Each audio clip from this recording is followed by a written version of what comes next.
Selamat pagi semua. Kami dari kelompok satu yang beranggotakan Raffiasa Salim dengan NIM belakang 157, Safa Ataya dengan NIM belakang 151, Dimas dengan NIM belakang 145, Yoram dengan NIM belakang 153, dan Rafli dengan NIM belakang 165. Kali ini kami akan eh, mempresentasikan laporan konsep basis data yang sudah kami buat yang berjudul penjualan barang. Oke, dari pendahuluan terlebih dahulu, perkembangan teknologi informasi telah memberikan dampak signifikan terhadap berbagai aspek bisnis, termasuk proses pengelolaan data penjualan. Sistem penjualan yang sebelumnya dilakukan secara manual kini mulai beralih ke sistem yang berbasis komputer serta lebih struktur dan lebih efisien. Dipersingkat saja, dengan demikian penerapan sistem penjualan barang itu menjadi salah satu solusi strategis dalam meningkatkan kualitas pengelolaan informasi penjualan serta mendukung peningkatan kinerja perusahaan secara keseluruhan. Lanjut ke bab 2, yaitu rancangan basis data. Oke. Batasan ruang lingkup dan gambaran umum dari rancangan basis data kami. Itu ruang lingkupnya itu ada menyimpan data barang, pelanggan itu opsional, lalu ada karyawan, ada transaksi. Setiap satu transaksi sama dengan satu barang. Itu menghasilkan laporan penjualan per transaksi atau per barang dengan batasan yang tidak termasuk. Itu tidak mendukung satu transaksi dengan banyak item, tidak ada tabel detail untuk menyimpan banyak baris item per transaksi. Lalu himpunan entitas yang terlibat ada barang, pelanggan, karyawan, dan transaksi. Lalu atribut-atribut kunci dari masing-masing himpunan entitas tadi, di key barang ada di primary-nya itu ID barang, unique dan candidate key-nya itu kode underscore barang. Lalu di key pelanggannya, primernya itu ID underscore pelanggan, dan unique dan candidate key-nya itu ada di nomor underscore HP, koma email. Untuk key karyawan, primernya itu ada ID underscore karyawan, dan unique dan candidate key-nya itu ada di NIK dan username. Lalu terakhir di key transaksinya untuk hanya ada primerinya yaitu ID underscore transaksi. Nah, untuk himpunan relasi antara himpunan himpunan entitas yang ada beserta foreign key-nya. Barang ke transaksi one to many, ID barang sebagai foreign key. Di tabel pelanggan ke menuju ke transaksi one to many, ID pelanggan sebagai foreign key. Karyawan ke transaksi one to many, ID karyawan sebagai foreign key. Derajat kardinalitas relasi setiap himpunan entitas ada pelanggan sama transaksi one to many. Jadi satu pelanggan bisa melakukan banyak transaksi di tabel karyawan menuju transaksi, satu one to many, satu karyawan bisa mencatat banyak transaksi. Barang dengan transaksi one to many juga, satu barang bisa muncul di banyak transaksi. Himpunan entitas dan himpunan relasi dengan atribut-atribut deskriptif. A. Entitas pelanggan. Atribut ada ID pelanggan sebagai primary key, nama pelanggan, alamat, nomor telepon, dan email di tabel di entitas karyawan. Atributnya ada karyawan primary key, nama karyawan, jabatan, sama nomor telepon. Di entitas barang, atributnya ada ID barang, primary key, nama barang, sama kategori. Terus di entitas ke bawah lagi, Rem. Di entitas, oh di sini masih lanjut harga stok dan satuan. Terus yang keempat, entitas transaksi penjualan, atributnya ada ID transaksi primary key, tanggal transaksi, total harga, ID pelanggannya foreign key, ID karyawannya foreign key. Nah, lanjut ke Dimas terus apa? Rapli.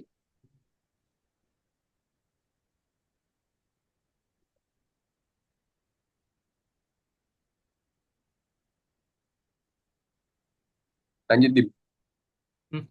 Oh gua ngejelasinnya gimana nih? IRD. IRD itu ID pelanggan, nomor telepon, Nah, tabel pelanggan tuh ada apa aja di pelanggan, ada gitu-gitu. Oke, oke, oke. Hmm. Lanjut ke IRD ke basis data fisik yang di mana di tabel barang itu Pelanggan. di tabel pelanggan itu ada ID pelanggan, nama pelanggan, email, alamat, dan nomor telepon. Dan di bawah ada tabelnya itu. Oke, lanjut ke tabel karyawan. Di tabel karyawan itu ada ID karyawan, nama karyawan, jabatan, dan nomor telepon. Dan di bawahnya ada tabelnya.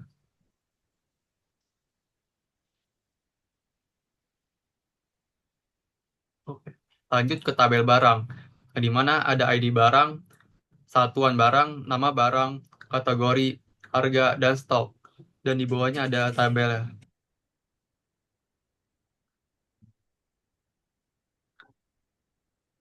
Lanjut ke tabel transaksi. Di mana ada ID transaksi, tanggal transaksi, total harga, ID pelanggan, dan ID karyawan. Dan di bawahnya juga ada tabel.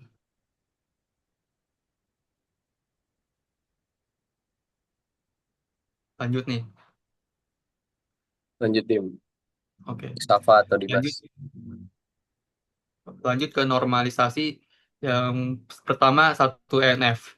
Semua tabel sudah memiliki data atomik dan tidak ada repeating group dan setiap kolom sudah bernilai tunggal. Yang kedua 2NF. Semua tabel memiliki primary key, primary key tunggal sehingga tidak terdapat partial dependency. Lanjut yang ketiga 3NF. Itu tidak terdapat atribut yang bergantung pada atribut non-key. Semua atribut sepenuhnya bergantung pada primary key masing-masing table. Lanjut keempat yaitu BCNF. Seluruh tabel tidak memiliki functional dependency yang melanggar aturan BCNF. Semua determinan adalah candidate key. Lanjut 4NF dan 5NF. Tidak ada multi-valued dependency dan tidak ada joint dependency yang kompleks. Struktur tabel sudah sederhana dan memenuhi bentuk normal normal tertinggi.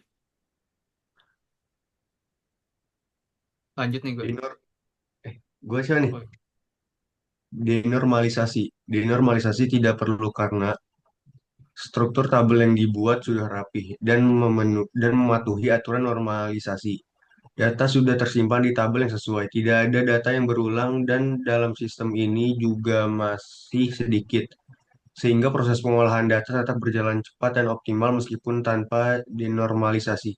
Oleh karena itu, denormalisasi tidak dilakukan karena database yang ada sudah optimal, sederhana, dan mudah dipahami. Jadi, tidak memerlukan perubahan tambahan yang dapat menambah kerumitan atau kesalahan data.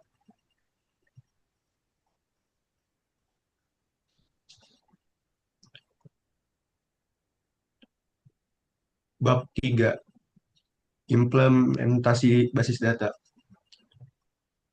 Yang pertama, entitas pelanggan. Atributnya yaitu ID pelanggan, nama pelanggan, alamat, nomor telepon, dan email. Kedua, entitas karyawan. Atributnya yaitu ID karyawan, nama karyawan, jabatan, nomor telepon. Yang ketiga, entitas barang. Atributnya yaitu ID barang, nama barang, kategori, harga, stok, satuan. Yang keempat, entitas transaksi, penjualan. Atributnya yaitu ID transaksi, tanggal transaksi, total harga, ID pelanggan, ID karyawan. Himpunan relasi dan kardinalitas. Satu, relasi. Nama pelanggan melakukan transaksi. Kardinalitas satu banding N, yaitu satu pelanggan dapat melakukan banyak transaksi. Implementasi foreign key ID pelanggan berada pada tabel transaksi. Dua, relasi karyawan mencatat transaksi. Kardinalitas 1:6. Satu karyawan dapat mencatat banyak transaksi. Implementasinya yaitu foreign key ID karyawan berada pada tabel transaksi. Iya. perintah SQL dan outputnya. Untuk perintah barang yang memenuhi salah satu dari dua kondisi, di mana select all from barang, where stok di bawah 10 dan harga di atas 5.000, or kategori minuman, order by descending. Jadi ini apa ya? Outputnya. Selanjutnya mencari pelanggan yang nama depan hurufnya A atau alamatnya Depok dan alamat emailnya tidak nol. Yaitu perintahnya select all from pelanggan where nama pelanggan like dalam itu A or alamat like Depok and email is not null.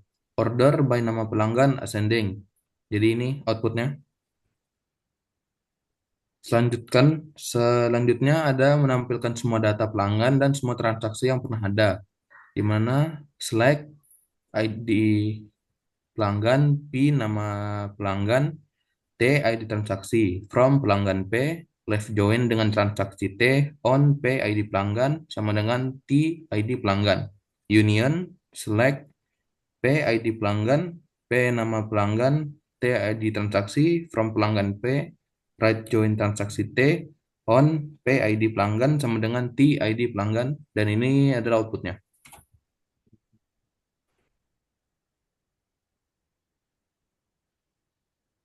Selanjutnya itu ada menampilkan semua transaksi beserta karyawan yang melayani. Itu select K ID karyawan, K nama karyawan, T ID transaksi, from karyawan K, right join dengan transaksi T, on K ID karyawan sama dengan T ID karyawan.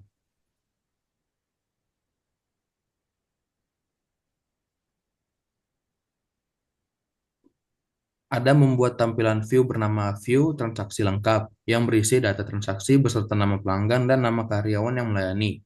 Dengan membuat perintah create view, view transaksi lengkap as select T ID transaksi, T tanggal transaksi, P nama pelanggan, K nama karyawan, T total harga, from transaksi T, inner join pelanggan P, on T ID pelanggan sama dengan P ID pelanggan. Inner join karyawan K, on T ID karyawan sama dengan K ID karyawan.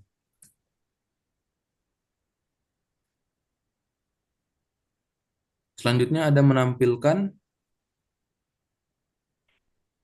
transaksi beserta nama pelanggan dan nama karyawan yang melayani, yaitu dengan select ID transaksi, tanggal transaksi, nama pelanggan, nama karyawan, total harga dari transaksi T, dan melakukan inner join pelanggan P dengan ID pelanggan sama dengan P ID pelanggan.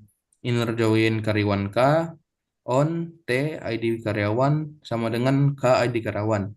Jadi di order by T tanggal transaksi, dan ini outputnya.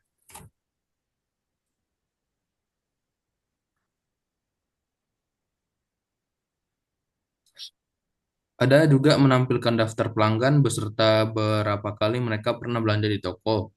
Dengan melakukan perintah pertama kali itu select pelanggan, ID pelanggan, pelanggan nama pelanggan, count ID transaksi, S jumlah transaksi. Dari pelanggan, left join transaksi, on pelanggan, ID pelanggan, sama dengan transaksi ID pelanggan. Group by pelanggan, ID pelanggan, koma pelanggan, nama pelanggan. Order by jumlah transaksi sending.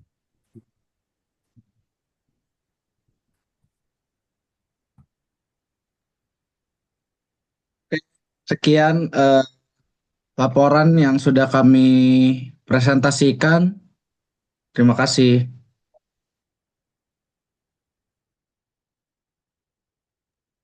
Berarti rem record